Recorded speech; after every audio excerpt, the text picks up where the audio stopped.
Hello everyone, আশা করি সবাই ভালো আছেন।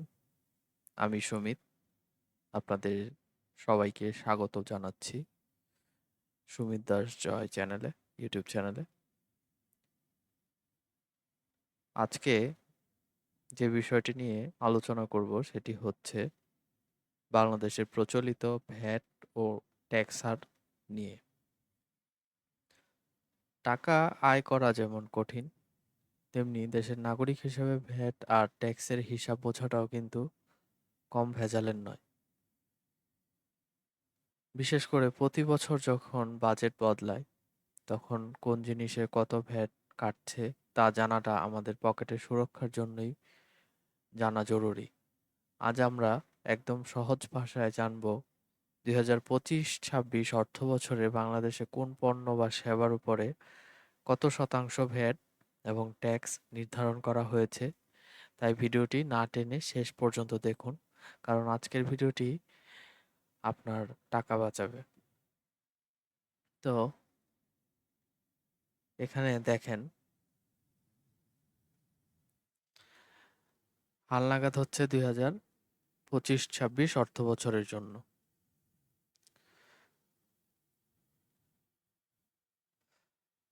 এখানে সকলেই অনেকেই জানে যে বেশিরভাগ মানুষই এটা জানে যে ভ্যাটের স্ট্যান্ডার্ড রেট হচ্ছে 15%, অর্থাৎ 15% হচ্ছে সাধারণ পণ্য বা সেবার উপরে ভ্যাট নির্ধারিত। তারপরে হচ্ছে অন্য যে কোনো প্রোডাক্ট আমরা যখন আমদানি করব বিদেশ থেকে, তখন কিন্তু আমাদের শুল্ক বা কর দিতে হবে 15% ভ্যাটই।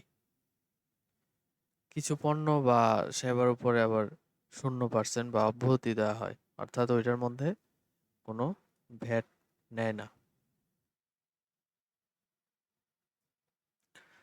তো আমরা তিনটা জিনিস দেখলাম: স্ট্যান্ডার্ড ভ্যাটের হার, আমদানি পণ্যের উপরে প্লাস অন্যান্য শুল্ক ও কর 15%, এবং কিছু পণ্য আছে বা সেবার উপরে এগুলা সরকার ছাড় দিয়ে থাকে।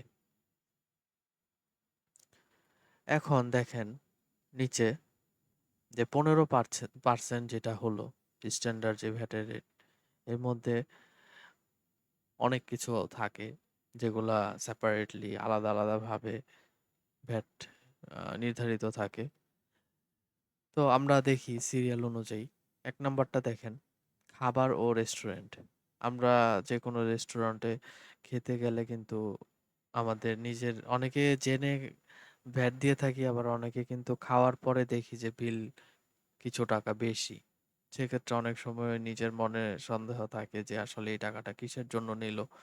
সেটা কিন্তু এই যে আমাদের এই 15% ভ্যাটটা কাটে।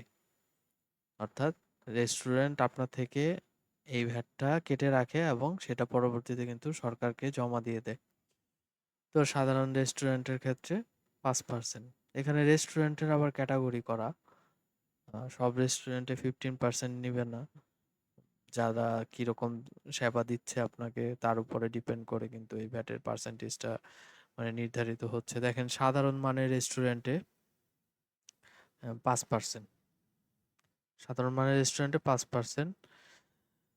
তারপরে এসি, যেসব রেস্টুরেন্ট এসি করা বা ফাস্ট ফুড টাইপের, সেগুলা কিন্তু 15% দিতে হবে ভ্যাট। তারপরে মিষ্টির দোকানে কিন্তু 10%। ক্যাটারিং সার্ভিস, অর্থাৎ ক্যাটারিং বলতে বিভিন্ন অনুষ্ঠানের মধ্যে আপনাদের খাবার সার্ভ করে দিবে, সেই সার্ভিসগুলা অনেক প্রতিষ্ঠান দিয়ে থাকে। তাদের উপরে কিন্তু 15% ভ্যাট নির্ধারিত। বেকারি পণ্য সাধারণ 15% ভ্যাট। তো সাধারণ নিম্নমানের রেস্টুরেন্টে শুধুমাত্র 5% ভ্যাট, আর বাকি সব 15 আর 10%, অর্থাৎ সর্বোচ্চ 15%।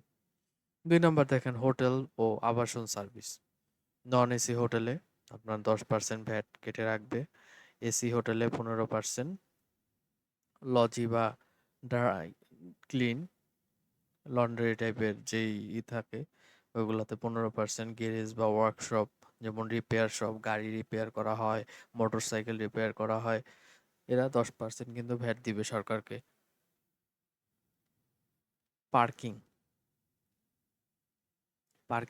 পার্কিংয়ের যেসব সার্ভিসগুলো দিয়ে থাকে সেগুলো কিন্তু 15% পার্কিং হবে। তারপরে দেখেন খুচরা ব্যবসার ক্ষেত্রে বিভিন্ন আপনারা দেখবেন বিভিন্ন মানুষ খুচরা ব্যবসা করে থাকে, তারপর পাইকারি ব্যবসাও করে থাকে। তো এটা হচ্ছে খুচরা, অর্থাৎ পাইকারি সরবরাহকারী থেকে নিয়ে আবার তারা আবার ছোট ছোট লটে বিক্রি করে বা সিঙ্গেল পিস হিসাবে বিক্রি করে। তারা যেমন সুপার শপগুলোতে 5% ভ্যাট কিন্তু নিয়ে থাকে। ফার্নিচার শোরুমে 7.5% থেকে 15% পর্যন্ত ভ্যাট নির্ধারিত হয়ে থাকে। কাপড় বা ফ্যাশন বুটিক্স 15% ভ্যাট, ইলেকট্রনিক্স সামগ্রীতে 15% ভ্যাট নিয়ে থাকে। জুতা, চামড়া পণ্য যেমন জুতার দোকান ওরা কিন্তু 15%, ঘড়ি, গহনা, প্রসাধনী 15%। এরপরে এতটুক তো আমরা বুঝলাম যে কোনটার উপরে কত পার্সেন্ট ভ্যাট। এখন আশা করি আমরা আস্তে আস্তে আমরা এই চার্টটা যদি দেখি তাহলে কিন্তু কোন খাতে কতটুকু ভ্যাট এটা কিন্তু সহজেই বুঝতে পারবো। এরপরে দেখেন নির্মাণ ও শিল্প খাত। নির্মাণ সামগ্রী 5% থেকে 15%। নির্মাণ সামগ্রীর ক্ষেত্রে 5 থেকে 15% আপনার ভ্যাট কিন্তু নিয়ে থাকে। যে বিভিন্ন আপনারা রড কিনেন বা সিমেন্ট কিনেন, এরা 5 থেকে 15%-এর মধ্যে ভ্যাট দিয়ে থাকে সরকারকে। ডেকোরেশন সার্ভিসের ক্ষেত্রে 15%। রয়্যাল রয়্যাল স্টেট সেবা, রয়্যাল স্টেট বলতে আপনার ওই রিয়েল এস্টেট অর্থ, সরি, রিয়েল এস্টেট হচ্ছে ওই বিল্ডিং করে এরকম প্রতিষ্ঠানগুলা, যারা জমি নিয়ে বিল্ডিং এর দায়িত্ব নিয়ে থাকে। ডকইয়ার্ডের 10%, প্রিন্টিং প্যাকেজিং এ 15%। তো এই হচ্ছে আপনার নির্মাণ ও শিল্প খাতের ভ্যাট। এবার টেলিকম ও আইসিটি সেবা, এটা কিন্তু খুবই গুরুত্বপূর্ণ। এটা বিভিন্ন কোম্পানির ক্ষেত্রে, যেমন আপনার কোম্পানির তে যখন আপনি অ্যাকাউন্টসে চাকরি করবেন বা অ্যাকাউন্টসে কাজ করবেন তখন কিন্তু আপনারা দেখবেন খুব কাছ থেকে ইন্টারনেট বিল নিয়ে থাকে, টেলিফোন বিল নিয়ে থাকে, তখন কিন্তু একটা টিডিএস বিডিএস এর ব্যাপার থাকে। তো আইসিটি সার্ভিস যদি দিয়ে থাকে সেক্ষেত্রে 5% ভ্যাট, সফটওয়্যারের ক্ষেত্রে 5% ভ্যাট, মোবাইল সিমের ক্ষেত্রে ভ্যাট প্লাস এসডি মিলে প্রায় 20%। দেখেন আমরা মোবাইলে যে কথা বলি আমরা বলি যে এত টাকা কাটে কেন, আসলে এর মধ্যে কিন্তু 20% ভ্যাট সরকার নিয়ে থাকে।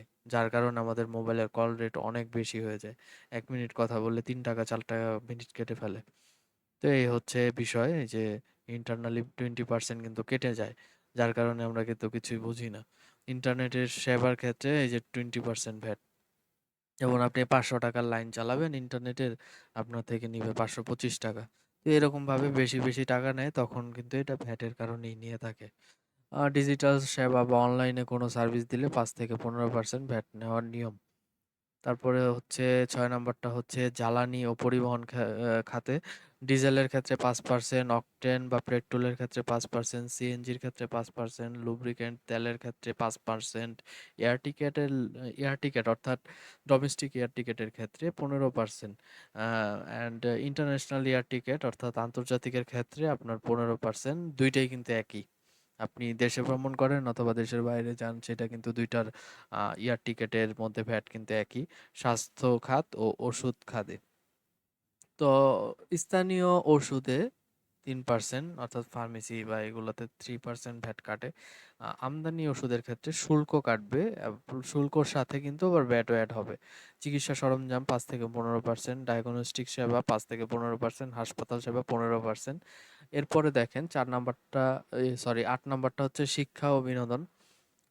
স্কুল কলেজ টিউশনির ক্ষেত্রে মূসক অব্যাহতি, এটা ওই 6.3 বা এরকম কোনো কিছুই বাধ্যবাধকতা নেই, মূসকের কোনো বিষয় নেই স্কুল বা কলেজ টিউশনি ফির ক্ষেত্রে।